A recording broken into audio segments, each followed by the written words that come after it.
ओम शांति। ओम शांति। ओम शांति। बाबा कह रहे हैं शुद्ध संकल्प अथवा अशुद्ध संकल्प पूर्व संस्कारों पर आधारित है। कभी किसी का नहीं बोलते हैं। अभी बाबा जितने बच्चों को चुना है सबका एक जैसा संकल्प नहीं चलता है। किसी का बहुत व्यर्थ चलता है, किसी का बहुत नेगेटिव चलता है, और कोई कोई है जिसका सदा श्रेष्ठ संकल्प ही चलता है। किसी किसी का कभी अच्छा संकल्प कभी बुरा संकल्प चलता है। सब तरह के यही इसी में नंबरवार है। लेकिन ये आता क्यों है? जैसा पूर्व जन्म में हम कर्म करके आए हैं उसके अनुसार जैसे किस्मत लिखाता है ना, वो संस्कार ही किस्मत हमारा तय करता है। पिछले जन्म में हम कौन सा कर्म किए थे उसके अनुसार जो संस्कार बना था वो संस्कार हम यहाँ पर लेकर आते हैं। और कुछ संस्कार इतने पक्के लेकर आते हैं कि भगवान आकर बदल भी रहा है तो हम बहुत बच्चे नहीं बदल पा रहे। तो आज बाबा कह रहे हैं आत्मा संस्कारों का ही एक पुंज है ना। आत्मा और क्या है? आत्मा और क्या है? हम क्या सोचते हैं, किस टाइप का अंदर से विचार चलता है, आत्मा और है क्या? और उस विचार के आधार पर हम कर्म शरीर द्वारा करते हैं। लेकिन आत्मा क्या कर रही है? आत्मा केवल सोच रही है, निर्णय ले रही है और उस आधार पर उसका संस्कार बन रहा है। बस यही ना। तो इसीलिए संस्कारों का एक पुंज है जिसमें सतोगुनी, रजोगुनी तथा तमोगुनी ये तीनों प्रकार के संस्कार समाये रहते हैं। और यही तीन संस्कार से भगवान अलग है। इसीलिए उनको क्या कहते हैं? त्रिगुणातीत। तीन गुणों से परे का वो चीज है। और हम मनुष्य आत्माएं, हम भी आत्माएं निराकार स्वरूप में, लेकिन साकार तन में आते हैं तो हम इन तीनों गुणों से गुजरते हैं, है ना। तो ये तीनों प्रकार के संस्कार हमारे अंदर समाये रहते हैं और इसी तीन संस्कार के आधार पर 4 युग बने, है ना।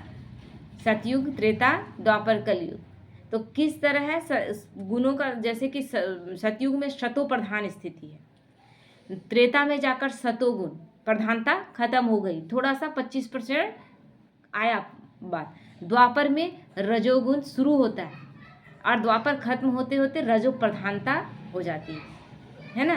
और कलयुग जब आता है तो तमो गुण शुरू होता है, तमोगुण शुरू होता है और जैसे जैसे खत्म होता जाता है तमो प्रधानता बढ़ता जाता है। अभी संपूर्ण तमो प्रधान स्थिति है युग का। तो जिस समय जिन संस्कारों की प्रधानता रहती है उस समय मनुष्य आत्मा वैसे ही संकल्प उत्पन्न करती है, क्योंकि वातावरण वैसा है। सबके इस समय संकल्प कैसे चल रहे हैं? सबके तमो प्रधान चल रहे हैं। तो कभी कभी देखते होंगे कि इसीलिए बाबा क्यों कहता है एक चीज बार बार कि मेरे से कंबाइंड रहो। अभी तो लगातार साकार मुरली में आ रहा है अव्यक्त इशारा में सदा कंबाइंड स्थिति, क्योंकि बाबा की छत्र छाया में बने रहेंगे तो वो सेफ सुरक्षा कवच है वो। तो ये चीजें हमारे अंदर, जैसे कि हम ऐसे भी मान लीजिए कि कोरोना आया, कितने लोग मरे उसमें, लेकिन उससे बचने के लिए एक इंजेक्शन तैयार किया गया ना कि वो इंजेक्शन लगा लीजिए तो इस बीमारी से बचे रहेंगे। तो हम जो ये तमो प्रधानता है, ये जो वातावरण है, इससे बच सकते हैं केवल एक बाबा की याद। क्योंकि तो है क्या परम आत्मा? क्या है परम आत्मा? क्या है उसमें? जो वो गुणों का सागर है, वो गुणों का सागर है और हम उन गुणों के स्वरूप हैं, जो स्वरूप में भी अभी लास्ट टाइम में हम एक भी गुण नहीं रह जाता तब भगवान आते हैं। तो बाबा कहते हैं कि जिस समय जिन संस्कारों की प्रधानता रहती है उस समय मनुष्यात्मा वैसे ही संकल्प उत्पन्न करती है। तो ऐसे में उससे बचने के लिए हम वो गुणों का सागर है उसकी छत्र छाया में रहेंगे तो वातावरण के प्रभाव में नहीं आएंगे, है ना। दूसरे के विचारों के प्रभाव में नहीं आएंगे। कहते हैं ना जैसी स्मृति वैसी स्थिति। किसी ने कुछ कभी गलत कहा था वो याद आता है तो मन कड़वाहट से भर जाता है ना। इतना बुरा बात हमको बोला था, ऐसे बोला था, क्या हम इतने बुरे हैं? मेरे बारे में ऐसे बोला गया, हम इतना उसके लिए किए थे और देखो मेरे बारे में ऐसा बोल दिया गया। क्या स्थिति हो जाता है बातों से? यानी उसका याद आया तो आपका कड़वाहट से मन भर गया ना। और आप महसूस क्या करने लगते हैं, एक ऑरा बनने लगता है, नेगेटिव ऑरा बनने लगता है। आप जब देखेंगे, आप ये गौर करके देखेंगे, आंख खुला करके सुनेंगे, गौर करके आप ये देखिएगा, एक नेगेटिव बात संकल्प उत्पन्न होता है, उसके बाद ताबड़तोड़ दूसरे और सारे जो उसी तरह की बात आने लगेंगे, अच्छे बातों का आना बंद हो जाएगा।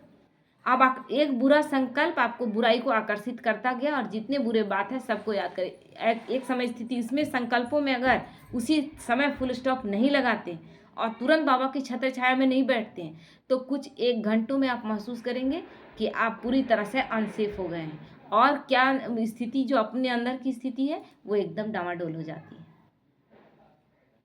क्योंकि पर वो चीज़ जो वायरस है ना बाहर का, उसके प्रभाव में हम आ गए। हम तो सुरक्षा कवच लिए नहीं, भगवान तो सुरक्षा कवच दिया हुआ है कि तुम मेरी छत्र छाया में रहो, हम नहीं रहे तो फिर हमें वो स्थिति का सामना करना पड़ेगा कि नहीं। तो इसीलिए भगवान कहते हैं तो मनुष्य आत्मा जैसे कर्म करती है उसके अनुसार ही उसके संस्कार बनते और बिगड़ते रहते हैं।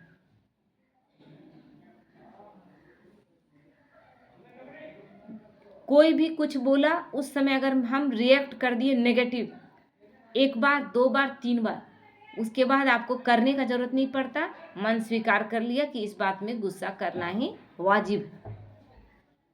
क्योंकि एक कंप्यूटर की तरह प्रोग्रामिंग वहाँ पर बनता जा रहा है, जैसा आप बार बार कर रहे हैं वो अपना सेट खुद कर लेता है। इस बात के लिए हमको गुस्सा करना जायज़ है। उसके बाद आप करते नहीं, होने लगता है, तो ये संस्कार बन जाता है। तो इसीलिए शुद्ध संस्कार बनाने के इच्छुक जिज्ञासु को कर्म पर विशेष ध्यान रखना चाहिए और अशुभ कर्मों से बचना चाहिए। जब भगवान आते हैं तब यही अटेंशन दिलाते हैं। भगवान क्या अटेंशन दिलाएं? एक बार की हमारे संस्कारों को वो कैसे सुधार सकते थे?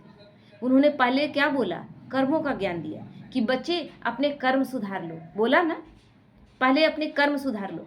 और क्या बोला कि जो भी जितने लोगों से तुम्हारा कड़वाहट है उन सबको माफ़ कर दो या माफ़ी मांग लो। कैसा चक्कर चला दिया वो, चक्कर कैसा चलाया? हमारे संस्कारों को सुधारने के लिए उनका चक्कर कितना अच्छा है ना। हम उन्हीं लोगों के बारे में सोच सोच कर परेशान होते थे और हमारा संस्कार दिन ब दिन बिगड़ता गया। लेकिन भगवान आकर उन सब में फुल स्टॉप कैसे लगा दिया कि तुमने कभी इन सब आत्माओं को दुख दिया है, वो रिटर्न में दे रहे है ना।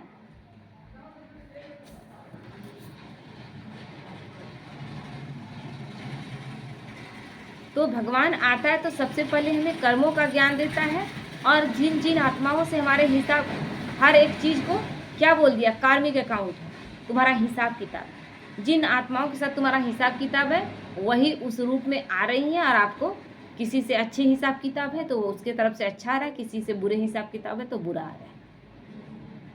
तो क्या करो, माफ़ कर दो और माफ़ी मांग लो।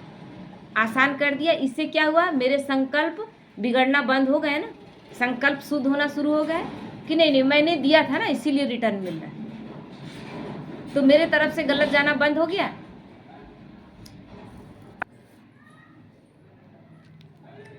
तो भगवान हमें शुद्ध अशुद्ध संकल्प उत्पन्न ही ना हो, इसीलिए क्या करते हैं, जो कड़वाहट है वो हमारे अंदर का खत्म कर देते हैं। जो जिसके प्रति जो भी है कि नहीं सबको माफ़ कर देना है, माफ़ी मांग लेना है, जीवन आसान हो गया ना। तो बाबा कर्मों पर विशेष ध्यान दिलाता है क्योंकि प्रत्येक कर्म करने से पहले मनुष्य सोचता अवश्य, बिना सोचे कर्म नहीं करता। तो क्योंकि प्रत्येक कर्म करने से पहले वो सोचता है तो यह सोचने का काम बुद्धि का है। यदि मनुष्य की बुद्धि शुद्ध एवं सतोगुणी है, अर्थात यदि बुद्धि 5 विकारों काम, क्रोध, लोभ, मोह और अहंकार से रहित है तो अवश्य ही उससे श्रेष्ठ कर्म होंगे, है ना। तो सबसे पहले भगवान हमें एक बारगी नहीं बताता है कि बच्चे 5 विकार खत्म कर लो। 5 विकार का तो जानकारी भी नहीं था हमें। हम तो सोचते थे दुनिया के सबसे अच्छे इंसान हम हैं, लेकिन भगवान इतने सरल तरीके से हमारे जीवन में घुस जाता है ना। और हमारे जीवन में छोटी छोटी बातें जो है उनसे सबसे पहले हमारा किनारा करवाता है। जो घर परिवार में जो परेशानियां आ रही थी, एक दूसरे के प्रति हिसाब किताब जो था कि किसी का कड़ा संस्कार दुख दे रहा था, किसी का गलत बात दुख दे रहा था, हमारे रिश्ते बनते बिगड़ते रह रहे थे, उन सब में भगवान ने वहीं घुसकर सबसे पहले शुरुआत किया। कोई बड़ा बड़ा ज्ञान दिया? हमें किसी को दुख नहीं देना है। जो हमें दे रहे हैं उसे हमने ऑलरेडी दिया हुआ है तो उसके तरफ से आ रहा है, इसलिए अब नहीं देना है, नहीं तो और बनेगा। हम डर गए कि नहीं अब हमको देना नहीं है, क्योंकि जो रिटर्न में आ रहा है ऑलरेडी इतना ज़्यादा आ रहा है और हम और देंगे तो और क्या होगा, बढ़ेगा ना। तो भगवान ने कितने सरल सहज तरीके से हमें उन सब चीज़ों से निकाल लिया। कोई बड़ा बड़ा ज्ञान दिया जो गरुड़ पुराण में है, उन सब चीज़ों में कितना ये करोगे तो ये बन जाओगे, वो करोगे तो वो बन जाओगे, बहुत भय उत्पन्न कर दिया। यहाँ भगवान ने बहुत सरल तरीके से, बहुत सरल और सहज तरीके से हमें संस्कारों का ज्ञान दिया और हमारे संस्कार सुधरते गए। तो बाबा कहते हैं बुद्धि मलिन होगी तो वह पाप ही करेगी। बुद्धि ही सही नहीं है तो द्वापर से हमारा क्या हुआ था, बुद्धि ही मलिन होना शुरू हो गया और रजो से शुरू हुए, रजो गुनी से शुरू हुए, रजो प्रधानता बढ़ती गई, उसके बाद तमो गुनी और उसके बाद तमो प्रधानता इतनी बढ़ गई कि भगवान को फिर आना पड़ा। तो बुद्धि मलिन होगी तो पाप ही करेगी। बुद्धि की शुद्धि ब्रह्मचर्य और सत्य ज्ञान से ही होती है। इसलिए जब इस ज्ञान में हम आते हैं तो सबसे पहले धारणाएं कराई जाती है ना। तो बाबा कहते हैं बुद्धि की शुद्धि ब्रह्मचर्य और सत्य ज्ञान से ही होती है, क्योंकि द्वापर के बाद केवल आप गौर से सोचे तो खाली हमने एक टाइम पूजा कर रख लिया, कभी पूजा कर लिए, उसके बाद दिन भर हमने क्या किया, हर विकार से दिन भर गुजरते रहे। काम हो, क्रोध हो, काम विकार को तो हमने अपने जीवन का नेसेसरी समझ लिया, इसके बिना तो जीवन ही नहीं है, इसके बिना तो सृष्टि नहीं चल सकती है। जिसको गीता में स्पष्ट कहा गया कि ये विकार नाश की जड़ है, उसको हमने गीता तो घर में रखा है, लेकिन ये काम विकार को तो सबसे पहले हमने बोला कि सृष्टि से जोड़ दिया कि सृष्टि इसके बिना नहीं चल सकती। ऐसा हो सकता है क्या? अगर इसके बिना सृष्टि नहीं चल सकती तो इससे आज सृष्टि को बचा लो। आज छोटे छोटी बच्चियों तक सेफ नहीं है, किस वजह से? केवल एक काम विकार के वजह से ही ना। सब चीज मर्यादा है में।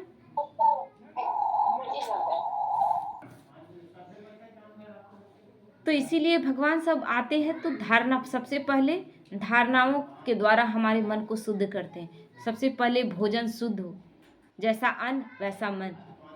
अन्न को खाने के पहले हम लोगों ने कभी ये सोचा था शुद्ध अन्न के बारे में? कभी केवल व्रत त्योहार रहता था तो हम बस इतना ही शुद्धि रखते थे कि प्याज लहसुन नहीं डालना। उसके बाद जैसे ही हमारा छठ हो, चाहे जो भी व्रत कंप्लीट होता था, नवरात्रि हो न, 8 दिन तक तो नहीं खाएंगे, प्याज लहसुन नहीं खाएंगे, पूरा एकदम फल में रहेंगे। और नवमी के दिन में ही शुरू कर दिया जाता है, क्योंकि नवमी के दिन ही बलि होता है। नवमी के दिन ही वो आत्माएं शुरू कर देती हैं खाना, मतलब ये स्थिति। तो भगवान जब आते हैं तो इन सब धारणाओं के द्वारा, क्योंकि हम उस चीज़ पर नहीं ध्यान देते हैं, भगवान छोटी छोटी चीज़ों से हमारा अंदर से शुद्ध कर रहा है। वो हम अंदर से शुद्ध हो गए। अभी लोग कहते हैं कि अरे मन पवित्र हो ना तो बहुत खाने से कोई मायने नहीं रखता है। कैसे मायने नहीं रखता है? आप गलत खान पान कर रहे हैं और उसके बाद आप मान लीजिए कि आप नॉनवेज खा रहे हैं, आपके अंदर दया और रहम की बात आप करेंगे? कैसे करेंगे आप कैसे कर सकते हैं? भगवान हमें रहम दिल बनने के लिए बोलता है। हम तो सबसे पहले जानवरों के प्रति रहम दिल है नहीं तो मनुष्य के प्रति क्या रहम दिल होंगे? जो मूक जानवर है, जो हमारे भरोसे है, हम उसको पालते हैं पोसते हैं इसलिए कि हम उसको एक दिन बनाकर खा सके। क्या कितना खराब लगता है? तो कहाँ से आपका रहम है? और यहाँ तो रहम दिल बनना है। तो क्योंकि आध्यात्मिक ज्ञान व ईश्वरीय योग से बुद्धि को बल मिलता है, क्योंकि ये बुद्धि को मिलना, जो कहते हैं भोजन मिलना, वो तो बंद हो गया था। कैसा भोजन दे रहे थे? शरीर के लिए पौष्टिक भोजन देने के लिए बोला गया था, लेकिन शरीर के लिए हमने पौष्टिकता कहाँ से इकट्ठा करके क्या बोला? नॉनवेज खाना जरूरी है, अंडा खाना जरूरी है, प्रोटीन कहाँ से मिलेगा, ये वो सारा चीज़ कहाँ से मिलेगा? तो उसी से मिलेगा। और जो लोग नहीं खा रहे हैं नॉनवेज, वो लोग तो मर गए, वो तो जीवित ही नहीं है। सोचने वाली बात है। तो ये हमने अपने तय किया। तो बाबा कहते हैं, और उसके बाद मन को जो भोजन मिलना चाहिए था, मन को कैसा भोजन दिया? मन को कैसा भोजन चाहिए था? आत्मा का भोजन कैसा होना चाहिए था? उसका जो गुण है, जैसे कि शरीर को चाहिए, 5 तत्वों का बना हुआ शरीर है, तो उसको 5 तत्वों के ही चीज़ जो उपजाया जा रहा है वही चीज़ खाते हैं, शरीर को वही देते हैं ना। लेकिन मन के लिए क्या भोजन चाहिए था? शुद्ध विचार, पवित्र भावनाएं, शुद्ध साहित्य, ये सब मिला उसको, ये भोजन मिला। फिर भी द्वापर तक इतना था कि शास्त्र लिखे गए तो शास्त्र पढ़े जा रहे थे।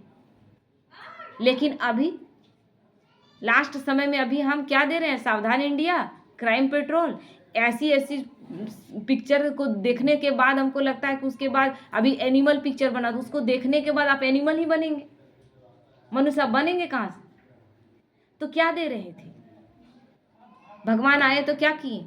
सबसे पहले सत्य ज्ञान देना शुरू किए कि तुम शरीर नहीं, तुम एक आत्मा हो, और आत्मा 7 गुणों, उसके 7 गुण उसका ओरिजिनल संस्कार है। और जब संस्कारों को जागृत कर दिया तो हम दिन रात क्या कर रहे हैं कि मैं 7 गुणों का पुंज हूँ, है ना। और जब अपने आप को 7 गुणों का पुंज बताने लगे तो धीरे धीरे वो ज्ञान इमर्ज हो रहा है, वो गुण इमर्ज हो रहे हैं। तो भगवान हमें किन चीज़ों से बदल रहा है? क्या वो कोई शस्त्र लेकर आया है? उसका ज्ञान ही उसके लिए सबसे बड़ा शस्त्र है।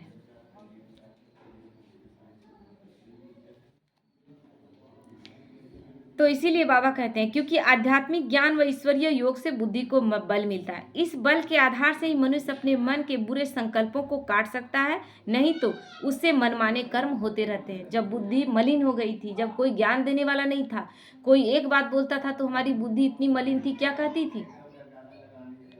एक बात कोई बोला है तो 8 बात बोलो। भगवान ने क्या कर दिया? कोई कुछ भी कहे हमें सहन करना है, किसी के गलत संस्कार को हमें सहन कर लेना है, किसी के कड़े संस्कार को हमें सहन कर लेना है। सहन कर लेंगे, मेरी एनर्जी बचेगी और अगला की एनर्जी भी बचेगी। तो कैसे भगवान ने हमें बचा लिया?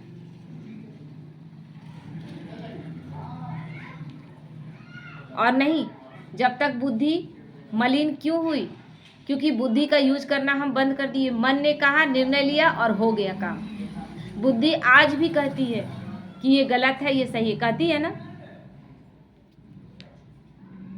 तो अतः मन, वाणी और कर्म की पवित्रता संस्कारों पर ही आधारित है, और संस्कार केवल ईश्वरीय ज्ञान और आध्यात्मिक योग की शिक्षा से ही बदले जा सकते हैं अथवा पवित्र बनाए जा सकते हैं। इसीलिए रामायण पढ़े गए हैं, रामायण हर घर में है, लेकिन संस्कार किसी का चेंज नहीं हुआ। चेंज हुआ क्योंकि रामायण आप पढ़ रहे हैं, रामायण इतना खूबसूरत है कि राम के जीवन को केवल लिया जाए तो राम बना जा सकता है। लेकिन क्या लिया गया? क्या उस संस्कार को लिया गया? केवल हम उस ज्ञान को सुनते हैं, रामायण को सुनते हैं और आंख से आंसू निकल जाते हैं, लेकिन उस एक भी मर्यादा को अपने जीवन में हमने धारण किया? क्यों नहीं किया? क्योंकि वो मनुष्यों के द्वारा लिखे गए थे। यहाँ भगवान प्रैक्टिकली हमें धारण कराता है, हमें केवल ज्ञान नहीं देता। इसलिए भगवान की मुरली कभी कभी बहुत कड़ी चलती है। अभी 2-3 दिन पहले मुरली आया था ना। मुरली का डिसरिगार्ड नहीं होना चाहिए। मुरली सुनते वक्त ध्यान होना चाहिए कि भगवान का ज्ञान है। कोई मनुष्य आत्मा केवल निमित्त होकर बनकर बैठी है और कुछ नहीं, देने वाला वो है। और उस ज्ञान से हमें अपने जीवन को संपूर्ण परिवर्तन करना और मेरे द्वारा पूरे विश्व का परिवर्तन होना है। और यही ज्ञान बदल सकता है। क्यों? क्योंकि यही ज्ञान हमें, आत्मा का ज्ञान जो है, ये आज तक किसी ने दिया था? मैं आत्मा हूं, ये ज्ञान किसी ने दिया था?